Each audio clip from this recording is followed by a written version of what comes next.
नमस्कार आदाब। मैं प्रांजल कश्यप स्वागत करती हूँ आपका मुरादाबाद दर्शन के हमारे इस एपिसोड में, जहाँ हम आए हैं श्रीमती बीना अग्रवाल जी के स्मृति पार्क में।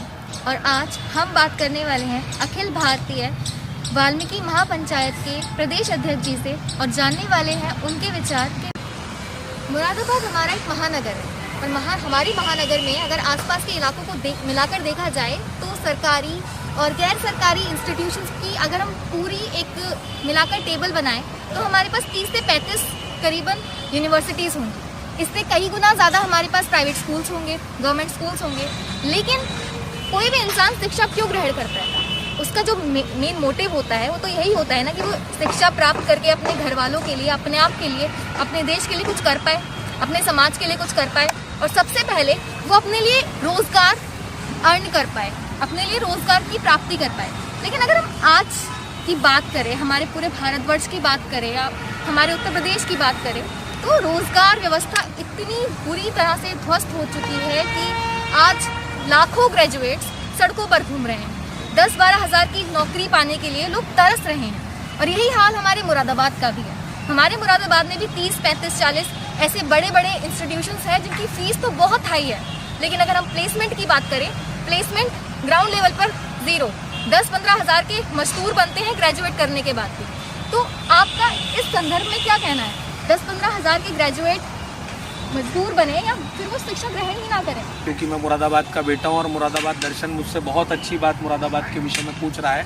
क्योंकि किसी भी शहर, किसी भी देश क्षेत्र और एक पीढ़ी के लिए, वर्तमान समय की जो भी युवा पीढ़ी होती है उसके लिए एजुकेशन सबसे मेन बैकबोन है उस समाज के समग्र विकास की। आपने जो मुझसे बात की है, बहुत अच्छा क्वेश्चन मुरादाबाद दर्शन ने रखा है। मैं आपका आभार व्यक्त करता हूँ।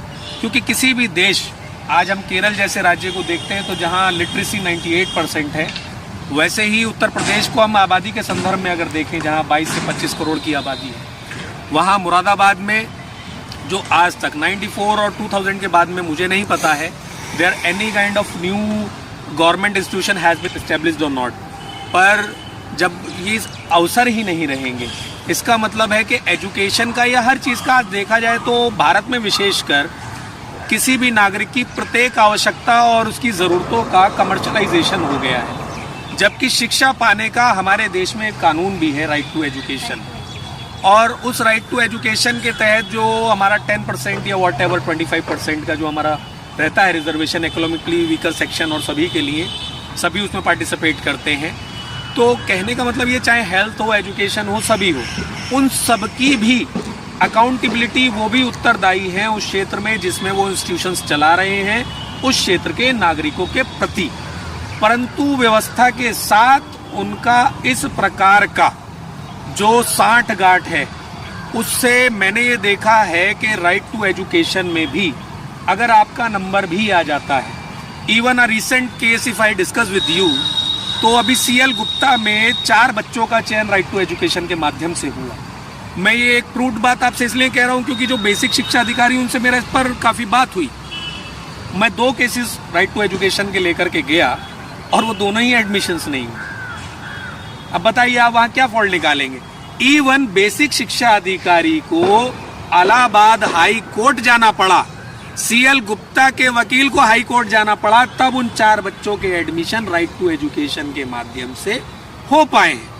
मुरादाबाद या उत्तर प्रदेश या भारत का कोई भी आम नागरिक शिक्षा पाना प्रत्येक वर्ग, जाति, अमीर, गरीब, हर रंग के व्यक्ति का मूल अधिकार है शिक्षा पाना।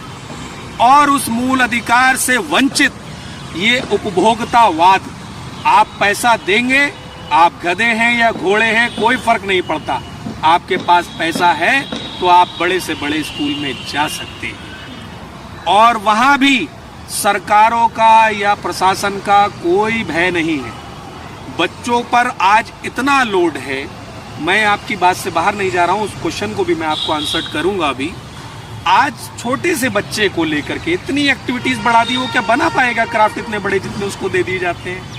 वो बाजार से उसको बनवा कर लाने पड़ते हैं। 4 या 5 बच्चे मिलकर के उन पैसों को इकट्ठा करते हैं, फिर बनवा पाते हैं, फिर देते हैं। मैं ये नहीं कह रहा हूँ कि वो नहीं कराना चाहिए, पर एक अतिरिक्त बोझ जो पड़ रहा है उन पर, जो आउट ऑफ द वे है। एक 3 साल के बच्चे को जो एक्टिविटीज सिखानी चाहिए, कई बार विवाद भी होते हैं। किसी हिंदू बच्चे को सेंटा क्लॉज बना देते हैं तो विवाद हो जाता है, किसी अन्य बच्चे को कुछ और बना देते हैं तो विवाद हो जाता है। जब ये छोटी छोटी बातों पर आप विवाद कर सकते हैं, आम नागरिक सामाजिक संगठन जो भी जाकर बात कर सकते हैं। आज उत्तर प्रदेश के अंदर अभिभावकों की हालत वो है कि जिन्होंने 3 महीने और 6 महीने की फीस जमा नहीं की। मैं ये नहीं कह रहा हूं कि उन स्कूल्स के स्टाफ को भी तो सैलरी देनी है, लेकिन जो उनके चार्जेस कम होने चाहिए थे ऑनलाइन शिक्षा के माध्यम से, जो उनके खर्चे कम हुए और जो स्टाफ है उसे भी आधी सैलरी या पूरी सैलरी मिलनी चाहिए थी, क्योंकि स्कूल की तो इलेक्ट्रिसिटी और साधन खर्च नहीं हुए, उस पर भी प्रशासन और सरकार चुप रही है। वो भी जबकि सीएम फंड आपका लिया गया है, पीएम केयर फंड लिया गया है सरकारी खातों से।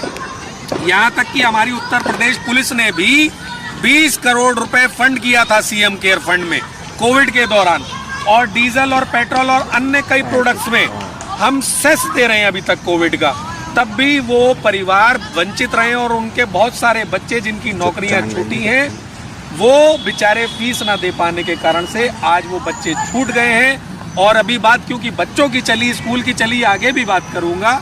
एक ऐसी पीढ़ी आने वाले 10 साल के बाद तैयार होने वाली है जो अपने स्कूल से 2 या 3 साल अलग अलग कारणों से वंचित रह गई है।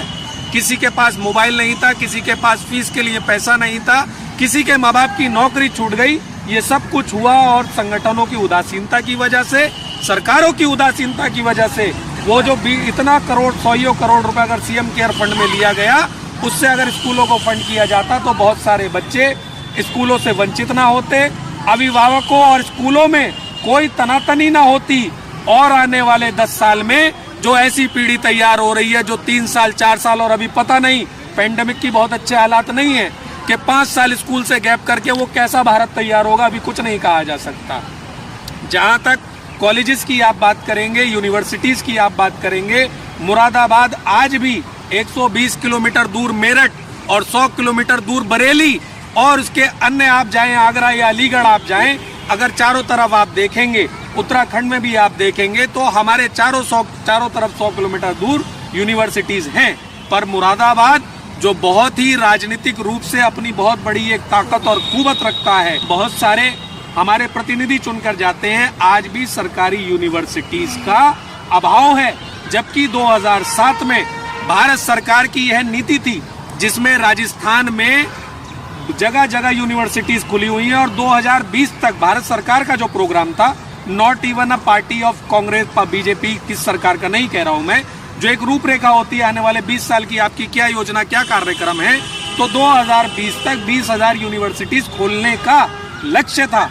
लेकिन प्राइवेट यूनिवर्सिटीज खोलने के एवज में उन सरकारी यूनिवर्सिटीज को अभी भी रोका जा रहा है। साथ ही अगर सरकारी यूनिवर्सिटीज आएंगी तो उनका शिक्षा का स्तर अच्छा होगा, उनकी अकाउंटेबिलिटी होगी, और एक अच्छे कम लागत के अंदर अच्छे रेपुटेटेड कॉलेजेस यूनिवर्सिटीज में मुरादाबाद का छात्र भी पढ़ सकता है। साथ ही साथ आज हम मेडिकल का छात्र यहाँ नहीं तैयार कर पा रहे हैं, और बहुत सारे छात्र हमारे टेक्निकल कोर्सेज के छात्र यहाँ नहीं बन पा रहे हैं।